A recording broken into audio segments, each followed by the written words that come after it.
U.S. China dynamic here. What do you think? I mean, if you have to do some sort of crystal ball gazing and sort of predicting, how do you think, what are the possible trajectories in U.S. China relationship in the coming future? I think we are at the very early stage of U.S. China rivalry, which will unfold for the coming 3 decades at least, for the foreseeable future.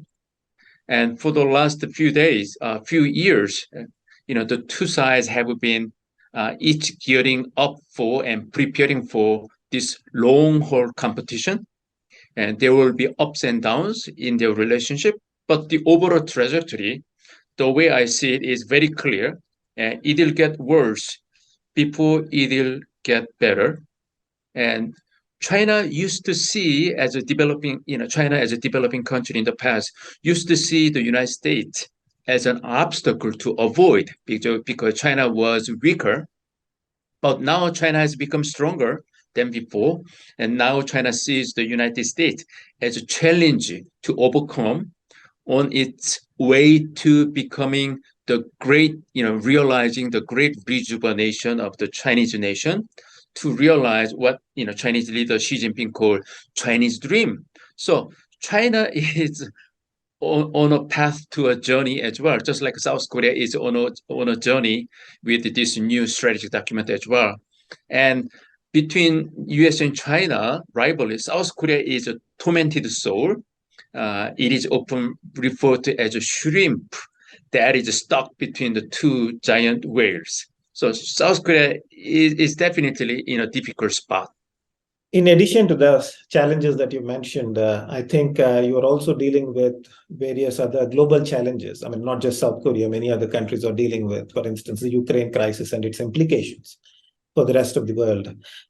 South Korea is an ally of United States. How has this conflict impacted your foreign policy? Has South Korea provided military assistance to Ukraine? What is the mood in South Korea on these issues, especially among the foreign policy circles? Is there a concern that United States attention is getting diverted from the larger East Asian region or Indo-Pacific region to more of Europe or transatlantic relationships? Well, I think that there is a concern from South Korea's geopolitical position that when U.S. is preoccupied in Europe in Ukraine crisis, also U.S. is also preoccupied with Taiwan issue. U.S. is preoccupied in dealing with China and Russia. And there is a missing security agenda, that is North Korea. What I'm hearing from Washington is that, last year, North Korea has conducted more number of missile tests in a single year than any other in previous years. So North Korea's, provocation is increasing.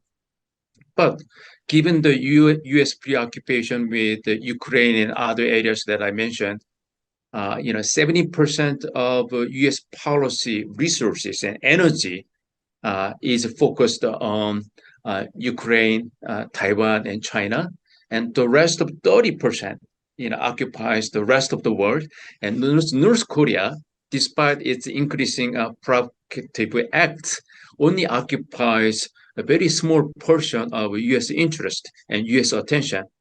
And what South Korea, from geopolitical perspective, worries about is that what if the China attacks Taiwan, and North Korea, as an ally of China, also simultaneously attacks South Korea, and the U.S. forces may have a difficult time in dealing with two war fronts, both happening simultaneously in Taiwan and also on the Korean Peninsula. So that's something that South Korean strategists are thinking about these days and worrying about these days.